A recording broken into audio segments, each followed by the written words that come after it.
મંગળવારના દિવસે ચૂપચાપ બાંધી દેજો કાળો દોરો. હનુમાનજીની કૃપા અને આશીર્વાદ પ્રાપ્ત થશે.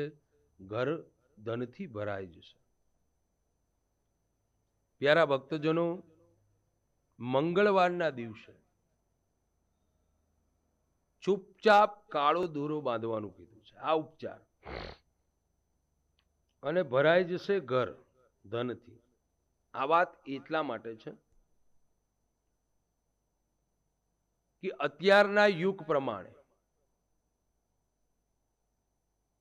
ઈર્ષા અને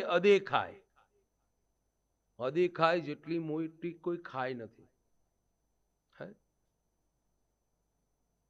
ઈર્ષા જેટલો મોટો કોઈ દુશ્મન નથી. તો મંગળવારના દિવસે આપણે શું કરવાનું છે? આપ બધા જ કાળા દોરાથી વ્યાકપ હશો. કાળા દોરા તો બધા અંધશ્રદ્ધાની હું વાત નથી કરતો, પણ આ એક ઉપચાર છે.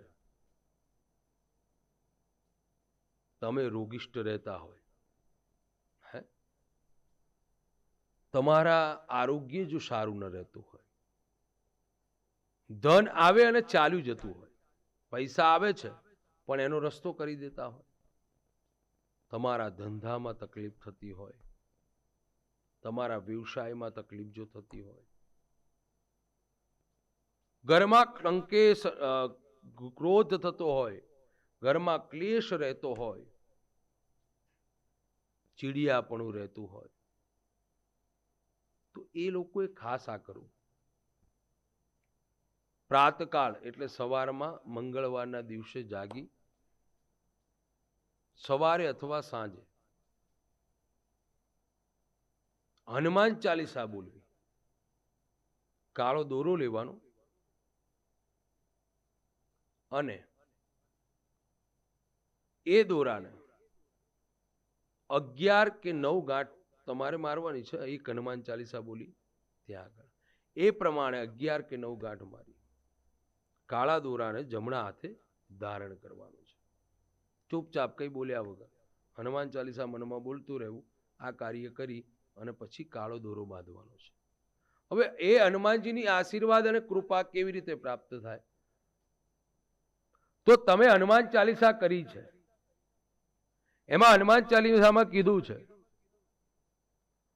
એમાં એક ચોપાઈમાં એમ કહે છે, બલ બુદ્ધિના પણ દાદા છે, સારી બુદ્ધિ જાગે. તમે એવા પ્રેરિત થાવ, મારે કંઈક કરવું છે, મારે કંઈક પ્રગતિ કરવી છે, મારે કંઈક ઉન્નતિ કરવી છે, તમારી બુદ્ધિ શુદ્ધ થવા લાગે. એ કાળા ધાગાથી, કાળા દોરાથી આળસને ત્યજી જાઓ. તમારામાં બળ પ્રાપ્ત થાય, તમારું રોગકારક તમારું જે શરીર છે એમાંથી સારી ઉર્જાઓ જાગૃત થાય.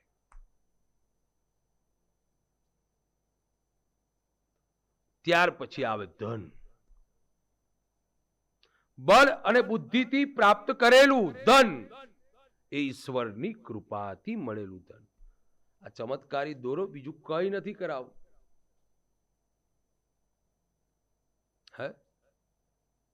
આપ બધા જ જાણતા હશો, પ્રસિદ્ધ સંત થઈ ગયા બાપા બજરંગદાસ. ભાવનગરની આગળ થોડા દૂર બગદાણા ધામ છે. બાપા બજરંગદાસ સીતારામ બાપા. તો એમની એક કથા, એક ઘટનામાં એવું છે કે ભાવનગરના કોઈ શેઠિયા બાપાની પાસે આવે છે. બાપાનો એક જ જવાબ હતો, આવ વાલા.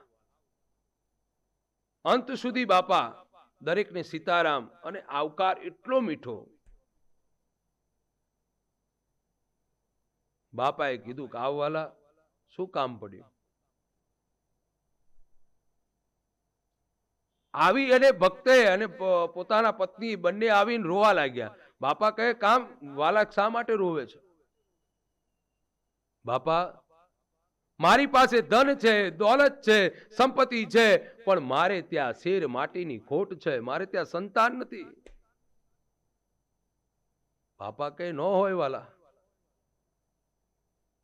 બાપાએ આંખ બંધ કરીને રામ રામનો ઉદ્ગાર કર્યો છે.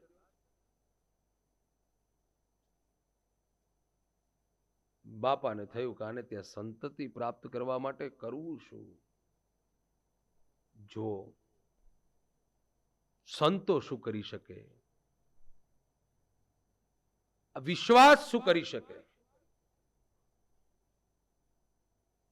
એક તાવીત લીધું છે.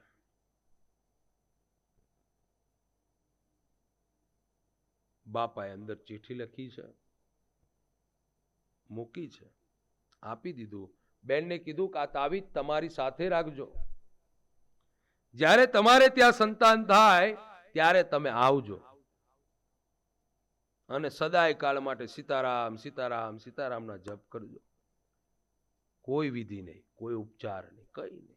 સંતો શું કરી શકે? ભાવનગર પાછા વળ્યા છે. બાપા ઉપર અતૂટ વિશ્વાસ એ માનવનો હતો. સીતારામની ઉદ્ગાર કરવા લાગ્યા છે અને ભગવાનની કૃપાથી, બાવલિયાની કૃપાથી એમના ઘરે સારા દિવસો જાય છે. અને એ પાછો બાપાને મળવા આવે ત્યારે બાપા કહે, વાલા મેં તને કીધું હતું કે અત્યારે તારે આવવાનું નથી, તારા જ્યારે સારા દિવસો જાય છે એ વાત કરવા માટે મને આવવાની જરૂર નથી. તું સંતાન લઈને આવજે, તારે ઘેર દીકરો જ આવશે. વિચાર કરો, તારે ત્યાં દીકરો જ થશે. ભાવનગરમાં પાછો આવ્યો છે. 9 મહિના પછી દીકરાની પ્રાપ્તિ થઈ અને 1.25 મહિના પછી બાપાની પાસે દીકરોને લઈને આવે છે અને પેલું તાવીત લઈને આવવાનું કીધું હતું. અને બાપાને કીધું તમારી પ્રસાદી તરકે વાલા મારી કૃપા નથી, આ સીતારામની કૃપા છે, રામની કૃપા છે. અને ત્યાર પછી તાવીત આપ્યું. બાપા તમે કહેતા હતા કે આ તાવીત પાછું લાવજો. એ તાવીત લો. અને જ્યાં પેલો માણસ હતો, એટલે કે મારે નથી જોઈતું. બાપા ડોક્ટરોએ ના પાડી દીધી હતી. આ તાવીતથી, ચમત્કારી તાવીતથી અમારે ત્યાં સંતાન થયું છે. બાપા કહે કે મેં કોઈ ચમત્કાર નથી કર્યો, આમાં કોઈ એવી વિભૂતિ નથી આપી. બાપા એક વાત મને સમજાતી નથી, આ તાવીતમાં લખ્યું હતું પણ કયો મંત્ર લખ્યો હતો? ભાઈ આ તાવીતને હવે તું જ ખોલ. એ માણસે તાવીતને ખોલ્યું છે, ચિઠ્ઠી કાઢી છે, ચિઠ્ઠી વાંચી છે. હવે એ ચિઠ્ઠીમાં શું લખ્યું હતું? બાવલીઓ શું કરી શકે કે તારે ત્યાં સંતાન થાય તોય શું, ન થાય તોય શું, પણ મારા રામને ગમે એ ઠીક, એ મારો રામ કરશે, એટલું લખીને મૂક્યું હતું. ત્યાં કોઈ મંત્ર, ત્યાં કોઈ શક્તિ, ત્યાં કોઈ ઉપચાર, કોઈ જરૂર નથી પડતી. તમે કાળો ધાગો એટલા માટે હું આપને જણાવું છું કે શ્રદ્ધાથી હનુમાનજીનું સ્મરણ કરી આ પ્રમાણે 11 કે 9 ગાંઠ મારી અને તમે એ ધાગાને ધારણ કરી લો. જાઓ, હનુમાનજીની કૃપા થશે, તમારી બુદ્ધિ ક્લિક થશે. તમારી બુદ્ધિ ઉપર ક્લિક થશે ને ત્યાર પછી તમને ધંધો, વ્યવસાય અને તમારી ઉન્નતિ અને પ્રગતિ અવશ્ય થશે. કારણ કે કીધું છે કે કોઈ સંતો, મહંતો, પરમાત્માનો જ્યાં આશ્રિત પ્રાપ્ત થઈ જાય, આશીર્વાદ પ્રાપ્ત થઈ જાય, ત્યાં ધનની પ્રાપ્તિ થાય છે અને ત્યાં લક્ષ્મીની પણ પ્રાપ્તિ થાય. ત્યાં તમારી બુદ્ધિ પણ સારી નીવડે અને પ્રગતિ અને ઉન્નતિ કરવા માટે કોઈ ન રોકી શકે. આપને વિશેષ કથાઓની માહિતી પ્રાપ્ત કરવા માટે, વિશેષ પ્રાપ્તિ માટે નીચે આવેલા નંબર ઉપર આપ કોન્ટેક્ટ કરી શકો છો. સાથે સાથે આપ જ્યોતિષને લગતું કોઈ પણ કાર્ય કરવા માંગતા હોય, જાણવા માંગતા હોય તો પણ આપ મોબાઈલ દ્વારા જાણી શકો છો. સાથે સાથે યજ્ઞ આદિથી માંડી, વાસ્તુશાસ્ત્રથી માંડી, શ્રીમદ ભાગવત, દેવી ભાગવત, શિવપુરાણ આદિ કથાઓ આપને પ્રાપ્ત કરવા માટે, કરાવવા માટે સંપર્ક કરી શકો છો. સાથે સાથે રવિવારના દિવસે રૂબરૂ મુલાકાત કરવા માટે આણંદ જિલ્લો, તારાપુર તાલુકો, મોરજ ગામ, ઉમિયા માતાજીના મંદિરે આપ રૂબરૂ આવી અને મળી શકો છો. આવતા પહેલા શનિવારના દિવસે મેસેજ કરવો અથવા ફોન કરી અને આવવું. ચૂપચાપ કાળો દોરો બાંધી દેજો, તમારા જીવનમાં ધનની પ્રાપ્તિ ચોક્કસ થશે.